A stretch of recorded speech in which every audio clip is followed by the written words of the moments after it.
है, तब तक मैं कुछ कह नहीं सकता।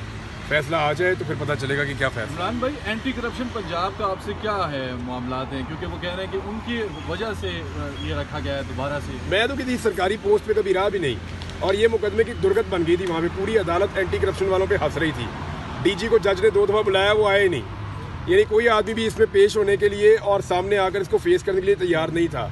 और एंटी करप्शन का हमला मेरे से बाकायदा मादरत कर रहा था बार बार कि खान साहब हम मजबूर हैं, हमें गवर्नमेंट ने मजबूर किया हुआ है, वरना हमें पता है कि आपका इससे कोई ताल्लुक नहीं है। मैं तो कभी किसी सरकारी ओहदे पे भी नहीं रहा। इमरान भाई, ये बता दें हुकूमत को क्या खतरा है अगर आप बाहर शिफ्ट हो जाते हैं या बाहर चले जाते हैं? ये तो हुकूमत बता सकती है कि हुकूमत को क्या खतरा है। मुझे तो समझ नहीं आ रही कि मैं यहाँ पे भी इमरान रियाज हूँ और बाहर भी इमरान रियाज हूँ और वापस आके फिर इमरान रियाज हूँ। पहले मैं कई दफ़ा ट्रैवल कर चुका हूँ।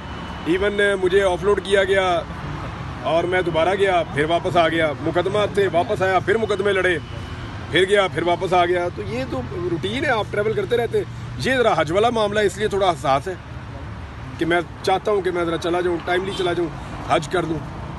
अच्छा, तो कोई इमरान रियाज साहब, आज आप चीफ साहब के सामने पेश हुए, तो क्या लग रहा है चीफ साहब की जो बॉडी लैंग्वेज थी या फिर जो कानूनी मामला को अगर देखें, इस अदालत ने फैसला दिया था मेरे हक में, और अदालत ने साफ कहा था कि इनको रवाना किया जाए और इनका नाम तमाम लिस्टों से निकाला जाए।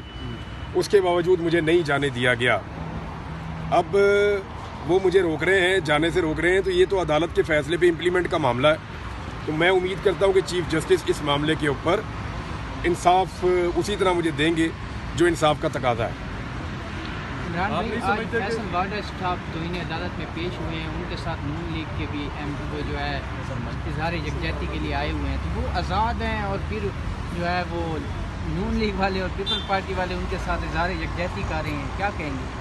कोई भी आज़ाद नहीं है, सबको पता है। कोई भी आज़ाद नहीं है, सारे बंधे हुए हैं बेचारे, हाथों पैरों से बंधे हुए हैं, ज़बान से बंधे हुए हैं, दिमाग और सोच से बंधे हुए हैं, बहुत बुरी तरह कैद में है बेचारे। कोई आपको ऑफर दी जाती है कि आप बाहर ना जाएं किसी तरफ से? कोई नहीं, कौन ऑफर देगा? किसकी जरूरत है? कोई हुकूमत या कोई और? नहीं, कोई नहीं, कोई ऑफर नहीं। मुझे कौन ऑफर देगा? बाहर जाने की ऑफर देगा? जो मुझे देगा मैं कहूँगा जान दे। बाहर ना जाएं, आप बाहर ना जाएं। नहीं, बाहर ना जाने की तो ऑफर हो ही नहीं सकती। वो तो ये रोक दिया उन्होंने, वो तो ताकत के जरिए रोका, अपने कानून को इस्तेमाल करते हुए गलत तरीके से। अच्छा, एक दफ़ा इमरान भाई, एक दफ़ा अदालत फैसला देती है, उसके बाद जब तक तौहीन अदालत का नोटिस नहीं जाता उस वक्त तक अमल दरामद नहीं होता। मैंने तौहीन अदालत का नोटिस, तौहीन अदालत की कार्रवाई के लिए भी अदालत में पटिशन दायर की है और एक नई पटिशन भी दायर की है।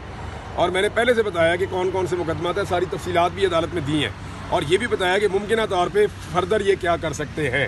उन तमाम चीज़ों को देखकर मुझे लगता है अदालत एक ऐसा मरबूत फैसला दे जिसकी बुनियाद पे फिर हज के रास्ते में रुकावट ना डल सके। इमरान भाई, जो मुझे लग रहा है वो ऐसा है कि शायद जिन लोगों ने आपको पहले गिरफ्तार किया था वो चाह रहे हैं कि आप इस मुल्क में ही रहें, किसी भी तौर पर आप बाहर ना जाएगा। खुदा ना खासा आप बाहर चले गए तो आपका जो वीलॉग है वो मेरा ख्याल है वो बर्दाश्त नहीं कर पाएंगे अगर बाहर से होकर वीलॉग। मैं कितनी दफ़ा बाहर गया हूँ, मैंने बाहर जाके वीलॉग्स किए हैं, पहले भी किए हैं, बहुत किए हैं, निकाल के देख लें क्या फ़र्क है।